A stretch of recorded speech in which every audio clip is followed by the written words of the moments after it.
Hello, this is Amy, and this is my latest finished project. I used primarily 3 different kits from Forever Cute US.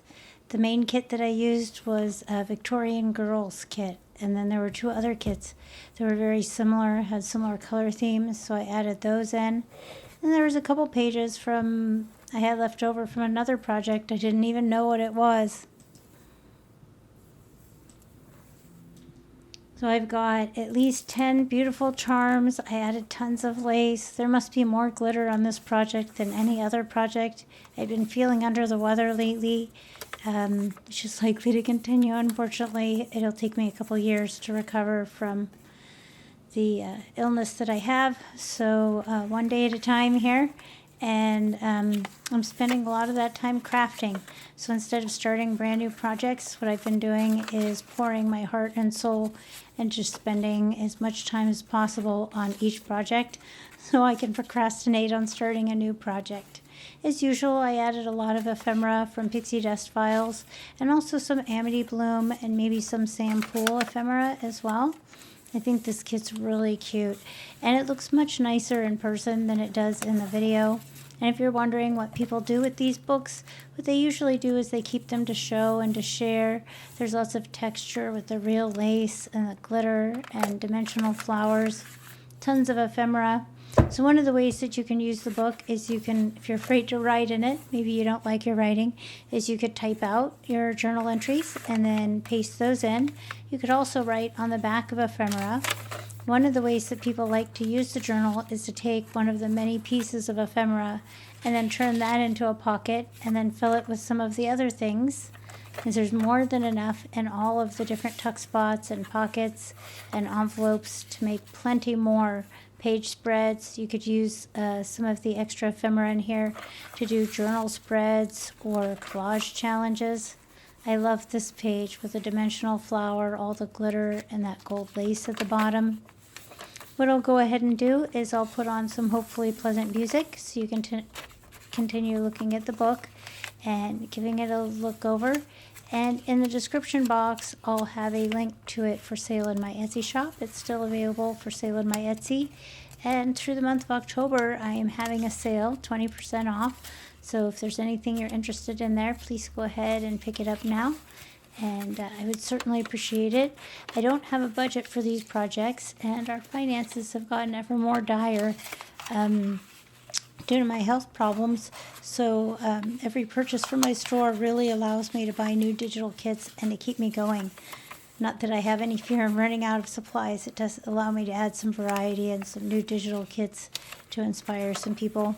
I know I also added some stenciling to some of the tea-stained pages that are in here. And then on the end of every little tab, there's a jewelry grade charm, lots of lace, lace pockets, glittery buttons, glittery little fairy there.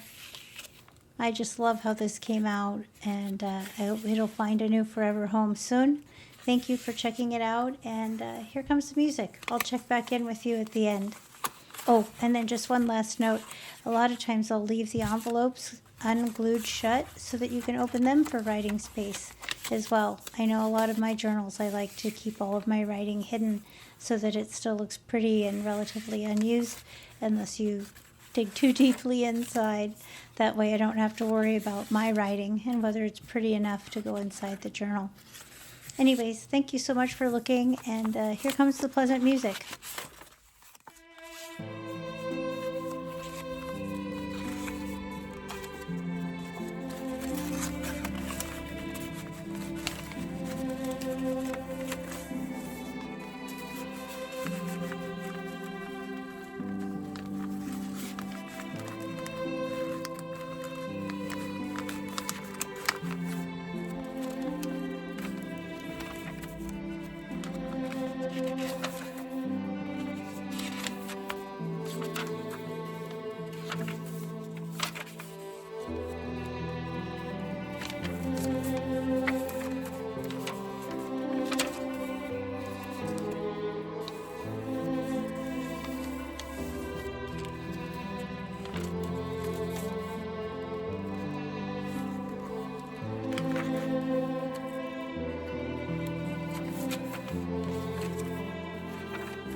Thank you so much for spending time with me today and exploring this one-of-a-kind junk journal.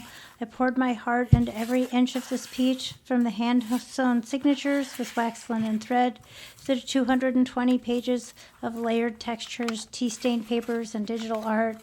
It's filled with ephemera. It's 9 by 6 by 3 inches of pure creative joy, and honestly, it might be my favorite journal I've ever made. The jewelry grade charms, there are 10 of them that add extra sparkle, and yes, I admit, I added a little more glitter and a little less restraint just to procrastinate finishing it. But that's the part of the magic, right? The process, the play, the pause, it all lives in these pages. If you made it this far into the video, I want to say thank you. Your time and attention mean the world to me. Whether you're here for inspiration, ideas, or just to soak in the details, I hope this journal sparks something creative in you. Maybe it reminded you of a project you've been meaning to finish or start. Maybe it gave you permission to add a little more sparkle to your own work. If you're interested in owning this journal, it's available now in my Etsy shop. The link is right there in the description box below. I only made one, and once it's gone, it's gone. So if it spoke to you, don't wait too long. I'd love to hear your thoughts in the comments. What details stood out to you? What kind of journals do you love to make? And if you're new here, feel free to subscribe. I share more behind the scenes, process videos, and deep dives regularly. Until next time, keep creating, keep collecting beauty, and keep honoring your own unique voice. Thanks again for watching, and I'll see you in the next video.